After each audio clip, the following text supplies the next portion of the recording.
ഒരുപാട് പെൺകുട്ടികളെ തട്ടിക്കൊണ്ടു പോകുന്നുണ്ടെങ്കിലും പോലീസ് അതിനുവേണ്ട നടപടികൾ സ്വീകരിക്കുന്നില്ല. കേരളത്തിൽ പെൺകുട്ടികൾക്ക് വീട് വിട്ട് പുറത്തേക്ക് വരുന്നതിന് തന്നെ പേടിയാണ്. ഇതിന് നടപടിയെടുക്കേണ്ട സിറ്റി കമ്മീഷണർ ക്രിക്കറ്റ് മാച്ച് കാണുന്നതിന് വേണ്ടി സിഡ്നിയിൽ പോയിരിക്കുകയാണ്. ഇത്രയും വലിയൊരു കാര്യം നടന്നിട്ടും പോലീസുകാർ യാതൊരുവിധ നടപടി എടുക്കാത്തതിന് കാരണം എന്താണ്? ഇതിന് പിന്നിൽ ആരൊക്കെ പ്രവർത്തിക്കുന്നുണ്ടെന്ന് NTVയുടെ വിശദമായ അന്വേഷണത്തിൽ കണ്ടെത്തുകയുണ്ടായി.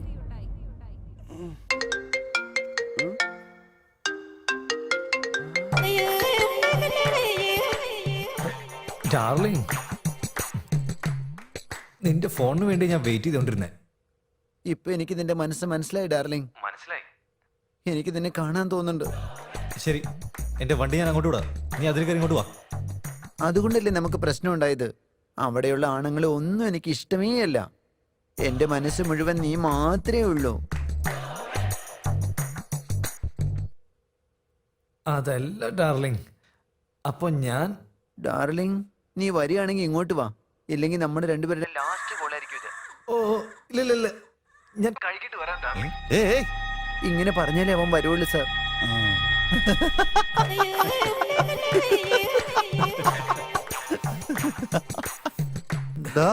ലൈഫിൽ ഫസ്റ്റ് തവണയാണ് ഒരു ഗയ്യെ കണ്ടത്. ഇതുവരെ ഞാൻ പടത്തിൽ മാത്രമേ അത് കണ്ടിട്ടുള്ളൂ.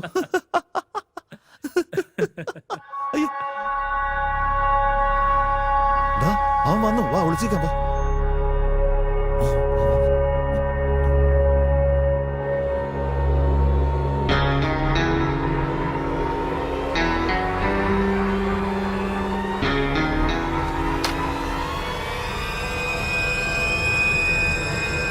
ഡാർലിംഗ്,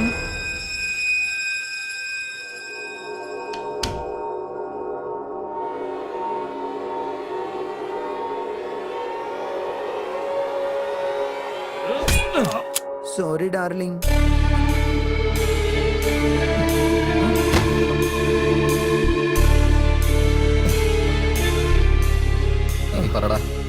എനിക്കറിയാവുന്ന എല്ലാ കാര്യങ്ങളും ഞാൻ നിങ്ങളോട് പറയാം. അക്ബർ എൻ്റെ അടുത്ത് കൊണ്ടുവരുന്ന പെണ്ണ് എൻ്റെ അടുത്ത് വന്നു കഴിഞ്ഞാൽ ഫേസ്ബുക്കിൽ ഷൂട്ടർ ബിക്കേം ദ ഹണ്ടർ അങ്ങനെ ഒരു പ്രൊഫൈലിലേക്ക് മെസ്സേജ് അയക്കും. അതിനുശേഷം ആ മെസ്സേജ് കണ്ടു കഴിഞ്ഞാൽ ഒരു കോള് വരും.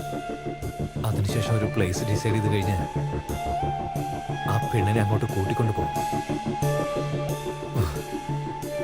അത്രേ ഉള്ളൂ എൻ്റെ ജോലി. അത് കഴിഞ്ഞാൽ എനിക്കൊന്നും അറിയില്ല. അവൻ്റെ ഫേസ് മാത്രം എനിക്കറിയാം.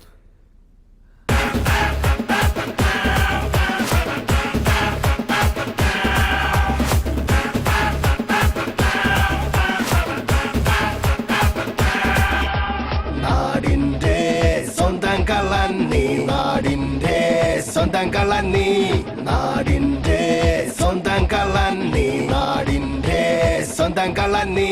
പറയടാ, പറയാൻ നിന്റെ ബോസിനെ കുറിച്ചുള്ള എല്ലാ വിവരവും എന്നോട് പറയടാ. പറയാനല്ലേ പറഞ്ഞേ? പറയേ, ഓർമ്മിച്ചെടുത്ത് പറയടാ. വായി തുറന്ന് പറയാൻ. പറയടാ. അവൻ ബിസിനസ് ഹാൻഡ് ഓവർ ചെയ്തതിന് ശേഷം അവൻ ഞങ്ങളെ കാണാൻ വരുന്നല്ലാതെ ഞങ്ങൾ അവനെ കാണാൻ പോവാറില്ല. അത് മാത്രമേ എനിക്കറിയുള്ളൂ, വേറെ ഒന്നും എനിക്കറിയില്ല. എനിക്കൊന്നും അറിയില്ല.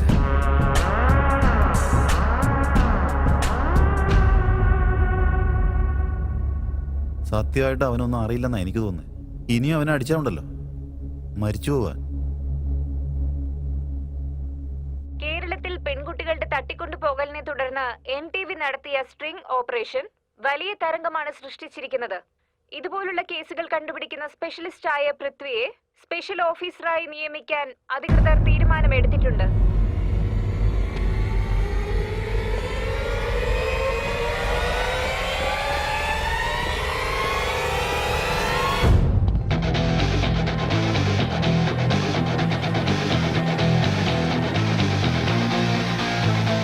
ഇപ്പോൾ ഇന്റലിജൻസ് വിംഗ്സിൽ ജോലി ചെയ്യുന്ന പൃഥ്വി ഉടനെ സ്പെഷ്യൽ ഓഫീസറായിട്ട് ചാർജ് എടുക്കണമെന്ന് അധികൃതർ ഉത്തരവിറക്കിയിട്ടുണ്ട്. ഇതുപോലുള്ള കേസുകൾ കൈകാര്യം ചെയ്യാൻ എനിക്ക് നല്ല വിഷമമുണ്ട്. ഇന്നു മുതൽ ഈ സിറ്റിയിലിരിക്കുന്ന എല്ലാ പെണ്ണുങ്ങളും എനിക്ക് ഏറ്റവും പ്രിയപ്പെട്ട അനിയത്തിമാരെ പോലെയാണ്. ശക്തി, എന്റെ അനീത്തിമാരുടെ ദേഹത്ത് ആരെങ്കിലും കൈവച്ച കൊന്ന് കടലിൽ തള്ളിയിരിക്കും ഞാൻ. ആ. ഇത് ഞാൻ അവർക്ക് കൊടുക്കുന്ന വാക്കാ. ഒരു മിനിറ്റ്, ഞാനിപ്പോ വരാം. ബോസ്, ആ പെണ്ണെ കിട്ടി ബോസ്. ഞാനൊരു പോലീസ് ഓഫീസറാണെന്ന് അറിഞ്ഞിട്ട് നീ എന്നെ വിളിച്ചിട്ടുണ്ടെങ്കിൽ നിനക്ക് ധൈര്യം വന്നിട്ടുണ്ടെന്ന് എനിക്ക് മനസ്സിലായി. ഇല്ലെങ്കിൽ ഞാൻ വീക്കാണെന്ന് നിനക്ക് മനസ്സിലാക്കാം. അതല്ല ബോസ്, എല്ലാ പെണ്ണ് കാരണമാണ് നടന്നത്. ഈ കാര്യം എങ്ങനെ പുറത്തറിഞ്ഞത്? ആരത് വെളിപ്പെടുത്തിയത്? എങ്ങനെയാണ് അറിഞ്ഞത്? എനിക്കതറിയണം. എന്തെങ്കിലും ആവശ്യം വന്നാ ഞാൻ നിന്നെ അങ്ങോട്ട് വിളിച്ചോളാം. അണ്ടർസ്റ്റുഡ്? നീ എന്നെ ഇങ്ങോട്ട് വിളിക്കരുത്. ഷിറ്റ്.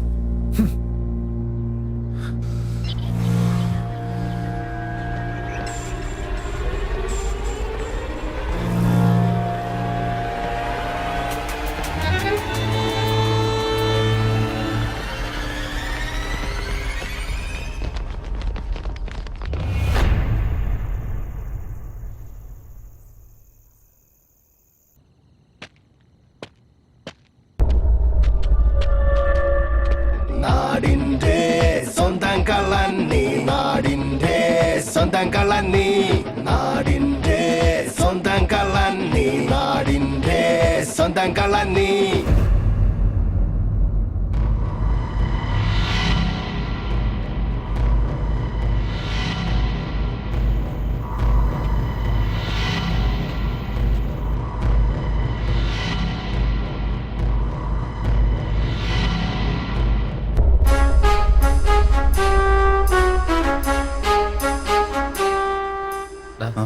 ഇപ്പൊ പുറത്തേക്ക് ഇറങ്ങിയ സെക്യൂരിറ്റി ഉണ്ടാവുന്ന ഉറപ്പാ.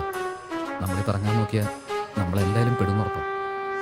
ഇപ്പൊ എന്താ ചെയ്യാ? വാ, ആ ബ്രോക്കർ പയ്യനെ പിടിച്ചാലേ അവനെ തേടി മറ്റവൻ വരാതിരിക്കില്ല.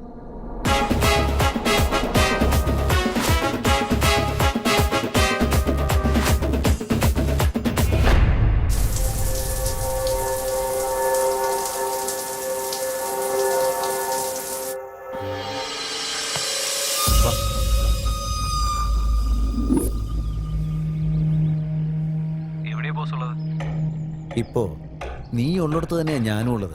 നിങ്ങൾക്ക് എങ്ങനെ അറിയും സാർ? ഏടാ, ഞാനിപ്പോ സ്പെഷ്യൽ ഓഫീസറാടാ. എനിക്ക് നിന്നെ പുഷ്പം പോലെ ട്രാക്ക് ചെയ്യാടാ. മേലേക്ക് വാ സാർ, ആ പെണ്ണും എൻ്റെ കൂടെ ഉണ്ട്. ആ പെണ്ണിനെ കുറിച്ചുള്ള വിഷയങ്ങളൊക്കെ അവിടെ നിൽക്കട്ടെ. ആദ്യം നിന്റെ അടുത്തുള്ള നീ ഫോൺ കൊടുക്ക.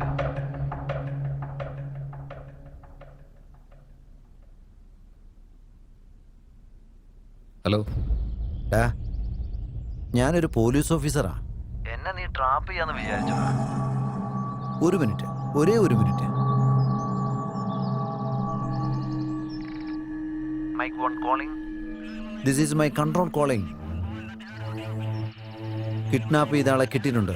അയ്യോ സാർ സാർ സാർ, ഒരു ചെറിയ കളവ് കാണിച്ചതിന് ഇത്രയും വലിയൊരു സ്കെച്ചല്ലേ വന്നിരിക്കുന്നത്. അങ്ങനെ ഇരിക്കുമ്പോൾ നിന്നെ പോലൊരു കമ്മീഷണറെ പിടിക്കാൻ വേണ്ടി ഞാൻ എന്ത് വലിയ പ്ലാനായിരിക്കും ഇട്ടിരിക്കുന്നത്.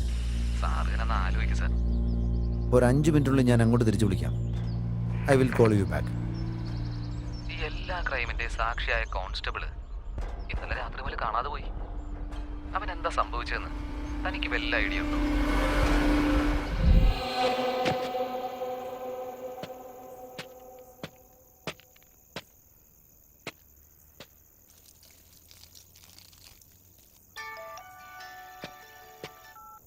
നാടിന്റെ സ്വന്തം കള്ളൻ നീ, നാടിന്റെ സ്വന്തം കള്ളൻ നീ. നീ പോലീസിനെ കൊണ്ട് വന്ന മീഡിയയിലുള്ള ഞങ്ങളുടെ ആളുകളെ നിന്റെ പരിപാടികളൊക്കെ ടെലികാസ്റ്റ് ചെയ്യാൻ തുടങ്ങും. ആലോചിച്ച് തീരുമാനമെടുത്തിട്ട് നമുക്ക് നല്ലൊരു ഡീല് സംസാരിച്ചാലോ? പിന്നെ കയറി വരുന്നതിന് മുമ്പേ ഒരു ചെറിയ മിസ് കോള് തന്നേക്കും. പിന്നെ ഒരു കാര്യം, മോളിലേക്ക് വരുമ്പോഴേ ആ ഡ്രസ്സ് അഴിച്ച് മാറ്റിയിട്ട് കയറി വന്നാൽ മതി. വേറൊന്നുമല്ല, ആ ഡ്രസ്സ് ഇടുമ്പോഴേ എനിക്ക് ഇച്ചിരി ബഹുമാനം കൂടും.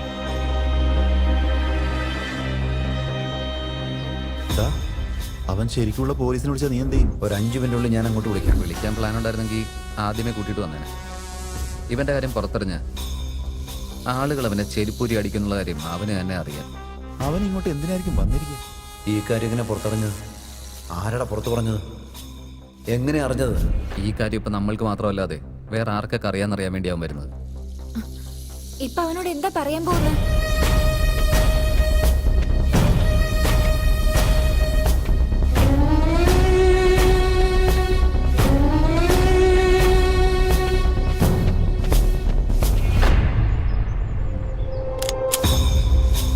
ഏയ്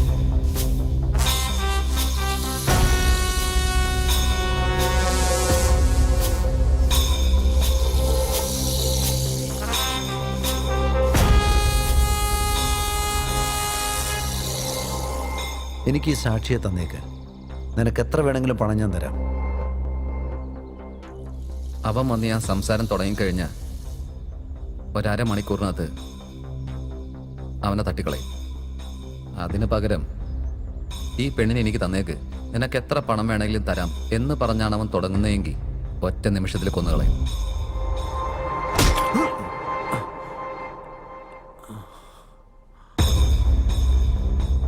സമാധാനത്തോടെ ഇരുന്ന ചെറായി ബീച്ച് ഇന്നലെ സംഘർഷഭരിതമായി. തീരത്തടിഞ്ഞ പെട്ടികളിൽ 3 ശവശരീരങ്ങൾ കണ്ടെടുത്തു. ഇതാരോ പ്രതികാരത്തിന് വേണ്ടി ചെയ്തതാണെന്നാണ് പോലീസ് വൃത്തങ്ങൾ അവകാശപ്പെടുന്നത്. ഈ സംഭവവുമായി ബന്ധപ്പെട്ട് മറ്റു വിവരങ്ങളൊന്നും പുറത്തു വന്നിട്ടില്ല.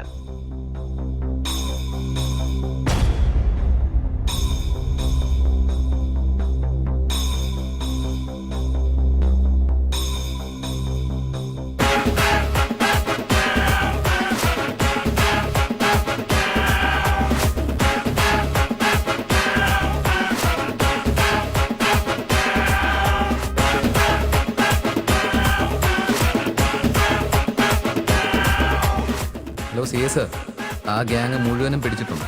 അഡ്രസ് ഞാനിപ്പോൾ സാറിന് മെസ്സേജ് അയക്കാം.